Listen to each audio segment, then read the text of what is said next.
Phoenix mall, Phoenix mall, Phoenix mall. ప్రతి ఒక్కడు ఇదే చెప్తున్నాడు. ఇదిగో మనం కూడా వచ్చేసాం ఫీనిక్స్ మాల్‌కి. ఈ వీడియో ఎంటర్‌టైన్‌మెంట్‌కి మాత్రమే. దీన్ని సీరియస్‌గా తీసుకొని మీ మనోభావాలు దెబ్బతింటే అది మీ తప్పు, నా తప్పు కాదు. మాల్‌కి రైట్ సైడ్‌న మెక్‌డానల్డ్స్ ఉంది. ఈడికి మనం పోవట్లేదు. ఎందుకంటే ఇది మనకు పడది. మాల్‌కి లెఫ్ట్ సైడ్‌న కేఎఫ్‌సీ ఉంది. ఇక్కడ పోయి రివ్యూ ఇవ్వాలంటే మా మావయ్య మా ఇంటికి కేజీ బంగారం పంపించాలి ఇప్పుడు. లోపలికి పోతే రైట్ సైడ్‌న చికెన్ హట్ ఉంది. సారీ పిజ్జా హట్ ఉంది. అంటే పిజ్జా గుడిసె. మనకు గుడిసెల్లో పోయి అలవాట్లేదు. సో మనం ఈడ కూడా పోవట్లేదు. ఏంటిది అని ఎవ్వరు అడగరే. ఇద్దరు ఫుడ్ బ్లాగర్స్‌లా ఫ్రంట్ క్యామ్ ఓపెన్ చేసేసి ఇంత పెద్ద పళ్ళు, ఇంత పెద్ద ముక్కేసుకొని మమ్మీ నేను ఫీనిక్స్ మాల్‌కి వచ్చేసాను అని చెప్పేంత ధైర్యం, సాహసం మనకు లేదు బ్రో. నేను ఒక ఇంట్రోవర్ట్‌ని. ఆడియోకి వీడియోకి ఏం మాత్రం సంబంధం ఉండదు. చూస్తూ పోండి. ఏం చెప్పావురా? ఇదేదో టెంప్టేషన్ అంట. ఇక్కడ వచ్చి నేను ఒక కాంబో తీసుకున్నా. ఇక్కడ పైన కింద 2 సీటింగ్స్ ఉన్నాయి. అయితే నేను కింద కూర్చున్నా. నా ముందు ఒక నిప్పి కూర్చుని ఉన్నారు బ్రో. మొహాలు చూస్తేనే అర్థమైపోయింది డేట్‌కి వచ్చారని. ఇంతలో మన ఆర్డర్ కూడా వచ్చేసింది. ఈ కాంబో 278 అంట బ్రో. రూ. 50 మా ఇంటికాడ ప్లేట్ నిండా నూడిల్స్ ఇస్తాడు. ఇంకా నేను టిన్ ఇస్తాడేమో అనుకున్న థమ్స్ అప్ మరి ₹20 బాటిల్ ఇచ్చాడు. ఏందిరా బాబు అనిపించింది ఇది. ఈ నూడిల్స్ పర్లేదు బాగానే ఉన్నాయి. కాకపోతే క్యాప్సికమ్ మరీ ఎక్కువ అనిపించింది. అండ్ వీళ్ళ మంచూరియా అస్సలు నచ్చలేదు నాకు. ఇది వీళ్ళ పర్సనల్ సాస్ అనుకుంటా. టేస్ట్ బాగుంది. ఇది ఏదో క్యారెట్ అండ్ కీరాతో ఒక సాలడ్ లా ఇచ్చారు. ఇది కూడా ఓకే అనిపించింది. ఈ కాంబో అనుకుంటూ ఒకసారి తలెత్తి చూసా బ్రో.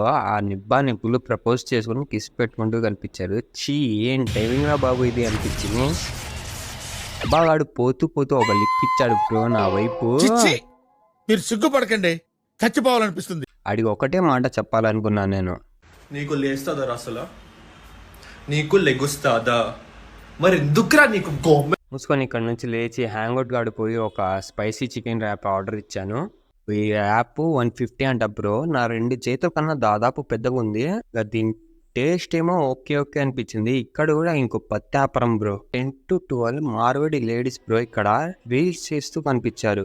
ఏంద్రా వీళ్ళు ఎక్కడి నుంచి వచ్చారు? గుంటూరులో మార్వాడీస్ వాళ్ళే ఎక్కువ ఉన్నారా అనిపించింది. ఈడు మాల్కి వెళ్ళి అంతమంది ఉన్నారు. ఇక్కడ మొత్తం మార్వాడీస్ వాళ్ళతో నిండిపోయింది మాల్. ఒక అమ్మాయి బాగుందంకరా చెప్తున్నా ఎలా నూరు కంట్రోల్లో ఉండదు. చిచ్చి ఏంద్రా నాకు ఇది అనుకొని మూసుకొని క్రీమ్ స్టోన్ వాడిపోయా బ్రో. ఇంకా మెన్యూ తీసుకొని చూస్తుండగా ఇదేదో కసాట అంట. చూడు నా వైపు అని లాగేస్తుంది. అంత పెద్దగా ఉంది ఇదే మెన్యూలో. ఇదేంటని వాళ్ళని అడిగాను. వాళ్ళేమో it is tutti frutti layers of ice cream and cake mixed sir. It is castor our delicious అని శృతి చెప్పాడు. సర్లే ఏదో ఒకటి అని ఒకటి తీసుకున్నాను. ఈ ఐస్ క్రీమ్ టేస్ట్ వచ్చేస్తే బ్రో చెత్త. దీనికన్నా బయట ₹2 పుల్లది బాగుండిద్ది అలా అనిపించింది. ₹150 బొక్క దీనికి మాత్రం. నా first time experience with Phoenix mall. Sorry second time. ఎక్కువ షేర్లు, కామెంట్లు, ఫాలోయింగ్ చేయాల్సిన ఏమాత్రం అవసరం లేదు. జస్ట్ చూస్తూ ఉండండి foodie circle with foodie boys.